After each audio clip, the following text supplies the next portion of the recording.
Olá pessoal, eu sou o Pedro Brandão, professor de língua portuguesa formado pela PUC do Rio de Janeiro. Começa agora mais uma videoaula do nosso canal Português Papo Cabeça. Em primeiro lugar, inscreva-se no nosso canal para não perder nenhuma das nossas próximas videoaulas e ative o sininho para receber todas as notificações. Nessa aula vamos homenagear o Carnaval, que está só começando. Essa aula está sendo publicada na quarta-feira, dia 15 de fevereiro. Sábado agora começa oficialmente o Carnaval. Nem todo brasileiro curte Carnaval, mas é importante reconhecer a importância dessa festa para a nossa cultura.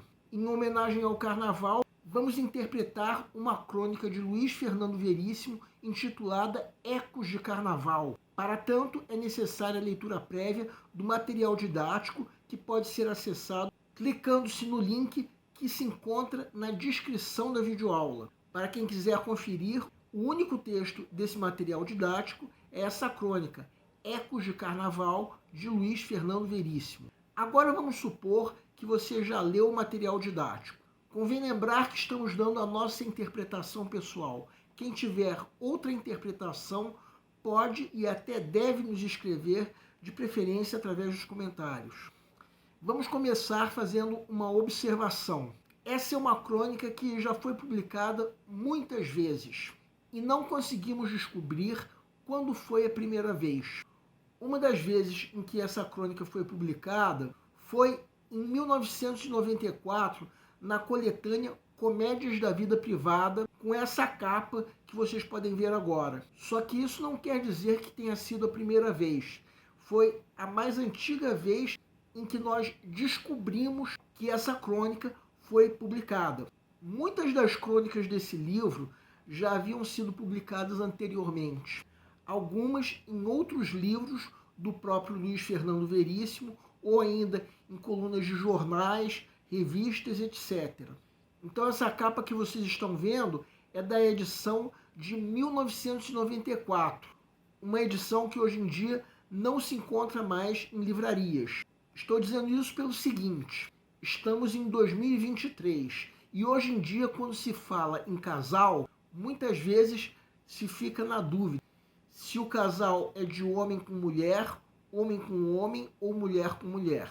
Mas já no primeiro parágrafo podemos notar que essa dúvida não existia na época em que essa crônica foi publicada pela primeira vez. Afinal de contas, o parágrafo mencionou o termo casal e os pronomes ele e ela desse parágrafo e do parágrafo seguinte se referem respectivamente ao homem do casal e à mulher do casal. Porque na época, sempre que se falava em casal, já se pressupunha ser um homem com uma mulher.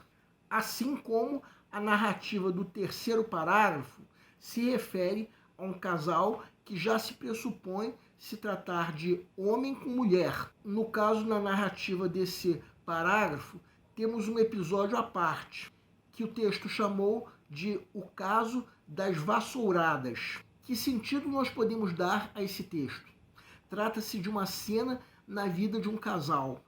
Um casal que, embora seja de homem com mulher, é um casal fora do comum. Todo mundo concorda? E eu até lanço uma pergunta aqui. Até que ponto esse casal é feliz? Já no primeiro parágrafo, acontece uma coisa que nós percebemos que é inteiramente fora da realidade. O casal combinou códigos para se comunicar de longe em reuniões sociais. Se nós pensarmos no primeiro comando desse código, nós ainda conseguimos entender que ainda houvesse ocasiões em que ambos estivessem numa festa e, para não se cometer indelicadezas, eles manifestariam secretamente a vontade de ir embora. Só que mesmo assim, por que combinar um código, ao invés de combinar conversar em particular em algum local escondido? Um código combinado para se comunicar faz com que a pessoa seja tratada como se fosse um robô, que responda de acordo com o comando que recebe. Então, a combinação que esses dois fizeram foi como se fosse uma combinação de transformar o referido casal em algo semelhante a um casal de robôs. E a coisa não parava por aí. Os outros códigos combinados pelo casal, que nós podemos resumir nesse quadro que vocês estão vendo agora, incluía estupidezes do tipo: não chateia, você me paga. Então existia um acordo de se tolerar esse tipo de estupidez. Então quer dizer que essas estupidezes eram parte integrante da vida cotidiana desse casal. Então havia por trás dessa combinação uma intenção de não se dar na vista o cotidiano de estupidezes que o casal vivia, para que todos entendessem se tratar de um casal feliz. E isso, convenhamos, é algo questionável. Vamos até reconhecer que muitas vezes até os casais felizes brigam nesse nível. Só que no caso desse casal, a vida desse casal tinha brigas tais que essas estupidezes constituíam uma figurinha fácil. Então, será que se tratava de um casal feliz? Como eu já disse, ficava a sensação de que um estava querendo manipular o outro como robô, pelo menos na combinação desses códigos. Só que os seres humanos não são robôs, nem tampouco são máquinas. Fica entendido então que havia uma falta de diálogo entre esses dois. Do contrário, não haveria essa necessidade de se combinarem códigos. Por exemplo, se o homem estivesse com vontade de voltar para casa, daria um jeito de conversar em particular com a mulher para resolver tal problema. Mas não, os dois transformaram isso num código. E a partir daí, outros códigos foram criados. E o resultado disso foi que cada um passaria a agir como robô. Falta de diálogo é um veneno para a felicidade conjugal. Nisso eu espero que todos vocês concordem. Entendemos que um dos cônjuges queria contar com a ajuda do outro para saber, por exemplo, o limite da bebida. Mas se fosse o caso, ele teria que aceitar o momento de parar de beber. Pelo menos no momento em que a mulher indicasse. E não ter a liberdade de falar coisas do tipo não chateia, para depois ainda ouvir um você me paga. Fica então a sensação que essas estupidezes se tornaram uma coisa tão costumeira quanto um terremoto para os japoneses. Ou seja, algo que é tão frequente no cotidiano que já não causa medo nem preocupação. Será que isso está correto? Para que uma relação de amor dure, nenhum dos cônjuges pode fazer das tripas coração, como se diz. Ou seja, ter tolerância com estupidezes. No meio de toda essa combinação que se assemelha a uma programação, certa noite aconteceu de os códigos combinados serem confundidos. O homem do casal contou para outras pessoas da festa uma fofoca que ouvira, mas que a mulher sabia que tinha acontecido com o dono da festa. Por mais que o código fosse usado pela mulher, esse código acabou sendo mal entendido pelo homem, porque esse homem estava bêbado e por isso entendeu que a mulher estava puxando o lóbulo da orelha direita, quando na verdade era o da esquerda. Por aí até pensamos, o homem desse casal contou essa fofoca do caso das vassouradas sobre o outro casal. Ou talvez nem houvesse a maldade de uma fofoca, de modo que ele pensava, ainda que erradamente, que o casal não fosse conhecido naquela festa. Mas, mesmo sem haver a maldade de uma fofoca, por que, ao invés de se falar sobre o outro casal, por que não se preocupar com o casal que era ele junto da própria mulher? Ele deveria se preocupar muito mais com a relação do casal que ele formava. Bem, aconteceu então a confusão dos sinais combinados. E aí depois, quando o incidente já estava consumado, o homem do casal criticou a atitude da mulher do outro casal, considerando inaceitável se bater em um homem com uma vassoura. Bem, na nossa cultura existe um velho ditado que diz que em mulher não se bate nem com uma flor. Então o que aconteceu não foi nada que esse velho ditado condene. Ninguém bateu numa mulher. A crítica foi simplesmente por se usar uma vassoura como instrumento de agressão. O texto ainda compara essa crítica com a intenção de se estabelecer um dogma, no sentido de se tolerar a violência, desde que o instrumento dessa violência não seja uma vassoura. Então esse homem parece agir como um membro da Igreja Católica medieval, estabelecendo como dogma que não se bate em homem com vassoura. Vamos pensar nesse dogma que ele estava querendo estabelecer. Será que é mesmo inaceitável se bater em um homem com uma vassoura? O senso comum garante que não é aceitável nenhum tipo de agressão. Sobre o casal protagonista do caso das vassouradas, também era questionável se esse casal era feliz. Pensemos no incidente. A mulher não aceitou que o homem saísse vestido de sarong, mesmo sendo carnaval. Então vamos supor que ele quis se divertir aproveitando o carnaval. Seria um casal feliz? Também é complicado responder. Quem quiser pode dar uma pausa para reler esse parágrafo. E aí, já releram? Vejam que com esse casal o diálogo era impossível. Falta de diálogo, como eu já disse, é um veneno para a felicidade conjugal. Mas o que dizer do casal protagonista do texto?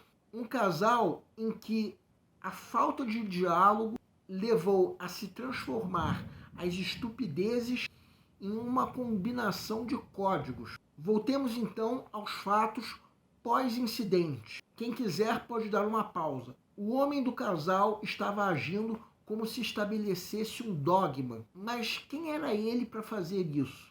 Algum membro do alto clero medieval? No fim das contas, podemos supor que ele estivesse acostumado a agir assim até mesmo com a esposa, que, por sua vez, estivesse acostumada a agir até de maneira similar, no momento em que ela usa a fantasia de sarong para justificar uma agressão.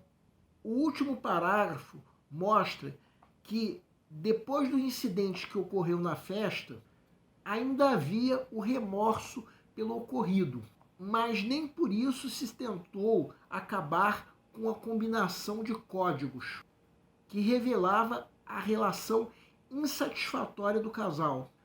Ao invés de tentar se mudar esse esquema de um ser robô do cônjuge, simplesmente o que se decidiu foi repassar o código. Então o casal ia continuar tendo aquela relação problemática de um aceitar as estupidezes do outro, nem que para isso tivesse que transformar tais estupidezes em código. Continuamos nos perguntando até que ponto esses dois casais eram felizes. Depois do incidente da confusão de códigos, continuou havendo liberdade no contexto da relação para se ser indelicado, ainda por cima se tratando o outro como se fosse uma máquina em que se aperta um botão para cada comando. Nós estamos questionando a felicidade de dois casais fictícios, personagens da crônica. O que eu costumo dizer que quem está de fora acha que sabe como está a relação entre os dois, mas não sabe. Quem sabe são os cônjuges, ninguém mais. O homem do casal falou sobre o caso das vassouradas como se estivesse zoando o outro casal por causa disso. Mas por que, ao invés de falar sobre outro casal, não se tentou resolver os problemas que o próprio casal enfrentava? Por que aceitar que o outro continue bebendo mesmo depois de ser sinalizado? O fato é que as brigas precisavam ser resolvidas de forma mais harmônica com esse casal protagonista da crônica, ao invés de se criticar a vida do outro casal. O casal do caso das vassouradas deveria servir como exemplo para o casal protagonista da crônica sobre o que pode acontecer numa relação conjugal quando não há diálogo. O tempo pode mostrar, mas não é preciso se esperar que o tempo mostre. É possível se agir de outra maneira, como ver que o erro do outro casal é parecido com o próprio erro. Olhem, volto a dizer que estou dando a minha interpretação desse texto. Quem tiver outra interpretação pode e até deve nos escrever, de preferência através dos comentários. O nosso canal Português Papo Cabeça antigamente se chamava Aprenda a Língua Portuguesa. Cada vez mais nós estaremos focados em vocês, que estão movendo a roda da história para que seja criado um futuro melhor para todos. Então o nosso foco principal continua sendo os vestibulandos, que terão no nosso canal uma fonte importante de estudos de língua portuguesa, onde nós ensinaremos os recursos da nossa língua para que possam, em primeiro lugar, escrever de forma adequada, entre outros textos, a redação do vestibular. Em segundo lugar, para que possam interpretar textos de forma adequada. Não apenas numa prova de vestibular ou concurso, mas também na leitura de textos que ajudarão vocês a se manterem atualizados. E a missão do nosso canal é melhorar cada vez mais. Então vocês podem usar tanto o nosso e-mail quanto a nossa fanpage do Facebook para fazerem qualquer comentário, elogio, crítica ou ainda reclamação sobre as nossas videoaulas. E vocês também podem usar tanto o nosso e-mail quanto a nossa fanpage para pedirem para esclarecer qualquer dúvida que vocês tenham sobre a matéria. E nós agradecemos a todos vocês que estão assistindo nossas videoaulas. Em especial, nós agradecemos a todos vocês que estão compartilhando nossas videoaulas com outras pessoas. Muito obrigado porque vocês estão ajudando nosso canal a ser feito. Pedimos ainda que deixem um like. Muito obrigado e aguardem nossa próxima aula.